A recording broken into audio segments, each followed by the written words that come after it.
आसाम की वाहिद खातून वज़ीर आला सैयदा अनोरा तैमूर का कल ऑस्ट्रेलिया में इंतकाल हो गया। वह 84 बरस की थी और पिछले चंद बरसों से अपने बेटे के साथ रहती आ रही थी। वह आसाम की तारीख में वाहिद मुस्लिम वज़ीर आला भी थी। साबिक वज़ीर आला पिछले कुछ सालों से अपने बेटे के साथ ऑस्ट्रेलिया में मुकीम थी। आसाम की तारीख में वाहिद खातून वज़ीर आला के तौर पर उन्होंने 6 दिसंबर 1980 से 30 जून 1981 तक अपनी जिम्मेदारी निभाई।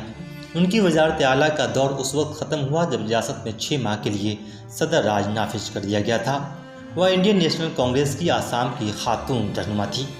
अनोरा तैमूर 1983 से 1985 के बीच वह आसाम में अवामी तामीरात की वज़ीर भी रहीं। 1991 में वज़ीर बराए ज़राअत भी बनाई गई।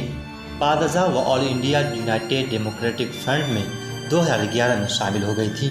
24 नवंबर 1936 को पैदा होने वाली अनोरा तैमूर ने अलीगढ़ मुस्लिम यूनिवर्सिटी से माशियात में ऑनर्स की डिग्री हासिल की थी। अनोरा तैमूर को आसाम असेंबली के लिए 1972, 1978, 1983 और 1991 में मुंतखब हुई। 1988 में उन्हें राज्यसभा के लिए भी नामजद किया गया था।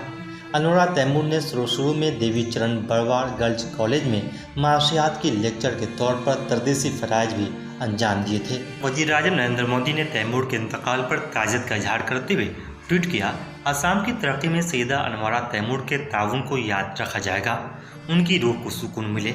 वज़ीर आला सर्बानंद सोनोवाल और वज़ीर हेमंत बिस्वा शर्मा ने भी तैमूर के इंतकाल पर रंज व गम का इजहार किया है। वहीं AIUDF के सदर मौलाना बदरुद्दीन अजमल कासमी ने भी उनकी मौत पर ट्वीट करते हुए उनकी मौत को बड़ा नुकसान करार दिया है और कहा है कि उनके अहले खाना और उनके अजीजों से मेरी ताज़ियत है।